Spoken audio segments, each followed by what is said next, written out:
UP के लोकसभा चुनाव में मिली हार के बाद सत्ताधारी भारतीय जनता पार्टी हार की समीक्षा करने में जुट गई। दूसरी तरफ उत्तर प्रदेश में इंडिया गठबंधन ने अपना किला और मजबूत कर लिया। अब उत्तर प्रदेश में 10 सीटों पर उपचुनाव होने वाले हैं, जिसको जीतने के लिए राजनीतिक दलों का फोकस जातीय एंगल पर ज्यादा है।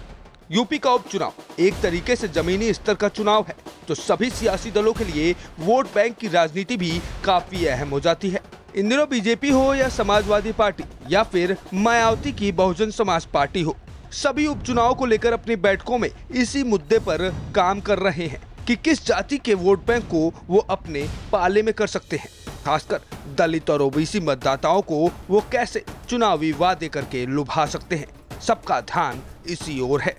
इसी कड़ी में उपचुनाव के पहले सपा ने अपना नया प्लान तैयार कर लिया है।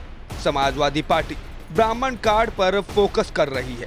समाजवादी पार्टी अपने पीडीए वाले फॉर्मूले के साथ साथ ब्राह्मणों से भी पैठ के प्रयास में जुट गई है, क्योंकि समाजवादी पार्टी को पीडीए फॉर्मूले का लाभ लोकसभा चुनाव में मिल गया था।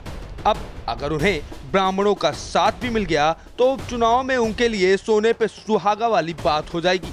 दरअसल जब अखिलेश यादव ने माता प्रसाद पांडे को नेता प्रतिपक्ष बनाया तो सभी उनके फैसले से चौंक गए थे, क्योंकि अखिलेश यादव ने ब्राह्मण चेहरे पर दांव खेल दिया था।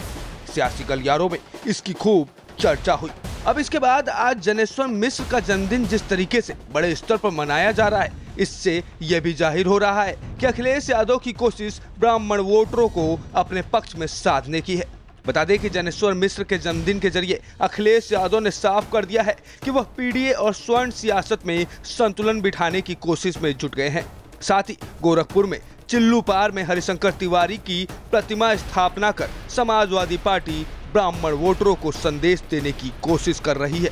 अब देखने वाली बात यह है कि पीडीए और स्वर्ण सियासत में संतुलन बिठाने में लगी समाजवादी पार्टी यानी कि सपा को आने वाले उपचुनाव में इसका कितना फायदा मिलता है।